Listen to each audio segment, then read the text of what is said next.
আসসালামু আলাইকুম, কি অবস্থা সবার? আশা করি ভালো আছেন। কাকড়া গ্লোবাল এডুকেশনাল কনসালটেন্সি ফার্মের পক্ষ থেকে আমি মোহাম্মদ আনিসুর রহমান আছি রাশিয়া থেকে আপনাদের পাশে। তো আজকের ভিডিওর আলোচনার বিষয় হচ্ছে, অনেকে অনার্স থার্ড ইয়ারে পড়াশোনা করে, মানে তৃতীয় বর্ষে আছে। অনেকে আমাকে মেসেজ দেয় যে আমি তৃতীয় বর্ষে আমি পড়াশোনা করতেছি, তো তার আর একটা বছর বাকি আছে। তো সে আমাকে অনেকে মেসেজ দেয় যে আমি এখন রাশিয়া যেতে চাই, পড়াশোনা করতে আবেদন করতে চাই। তো আজকের ভিডিওতে মূলত তাদের জন্য, যারা অনার্স সেকেন্ড ইয়ার পড়েন, থার্ড ইয়ার পড়েন, বা থার্ড ইয়ারের লাস্ট সেমিস্টার চলে। তো এই ধরনের স্টুডেন্ট যারা আছেন তাদের জন্য আমার আজকের ভিডিওটি। তো তারা এই ভিডিওটি মন দিয়ে দেখবেন। প্রথম কথা হচ্ছে যে আপনি পড়াশোনা করতে আসতে পারবেন, এইটাই আপনার যে শেষ সুযোগ তা না।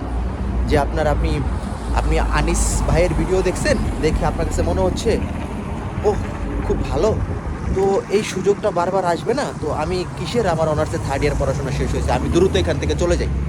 বিষয়টা তা না। আপনি অনার্স শেষ করার পরে সুন্দরভাবে আপনি আবেদন করে আপনি আসতে পারবেন।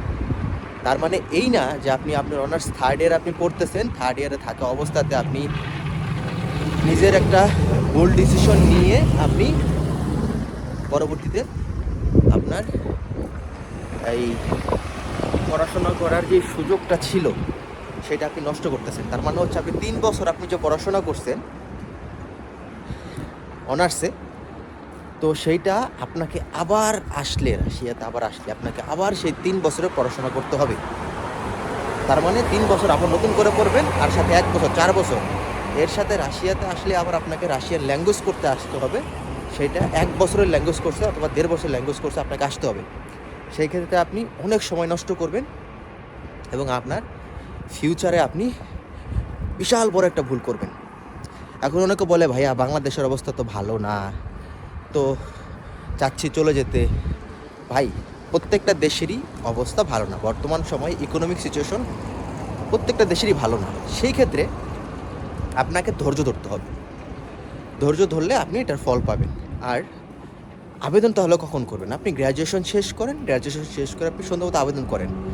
আমাদের অফিস থেকে না করলে আপনি নিজে নিজে আবেদন করেন, অথবা অন্য কোনো অফিস থেকে আপনি আবেদন করেন, তো আপনি আসতে পারবেন। আর আরেকটা কোশ্চেন আমাকে অনেকে করে, সেটা হচ্ছে যে ভাইয়া এসএসসি পরীক্ষা পাশ করছি, আমি এখন কলেজে পড়ি, আমি কি আসতে পারবো কিনা? জি না, আপনি যদি এসএসসি শেষ করছেন, আপনি কলেজে পড়েন, আপনি আসতে পারবেন না। আপনাকে কলেজের কমপ্লিট করে, আপনাকে এইচএসসি সার্টিফিকেট নিয়ে অথবা ডিপ্লোমা কমপ্লিট করে আপনাকে আবেদন করতে হবে, আপনি তারপরে আসতে পারবেন। এইভাবে যদি আপনি আসেন তাহলে আপনি আবেদন করতে পারবেন, আবেদন করে আপনি আসতে পারবেন। আর অনেকে জিজ্ঞেস করে যে যেহেতু ঠান্ডার দেশ, সেই ক্ষেত্রে আমরা কি টিকতে পারবো কিনা?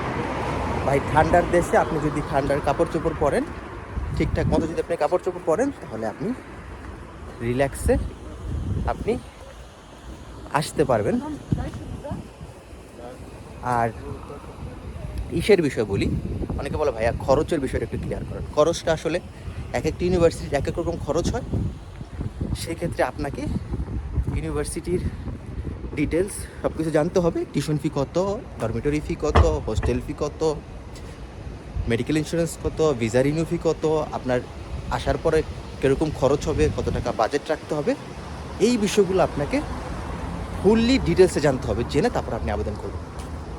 এই ক্ষেত্রে আমরা হেল্প করে থাকি স্টুডেন্টকে। আপনি যদি এখনও যদি আবেদন না করে থাকেন, আমাদের অফিসে আসতে পারেন। আমরা ডকুমেন্ট নিচ্ছি।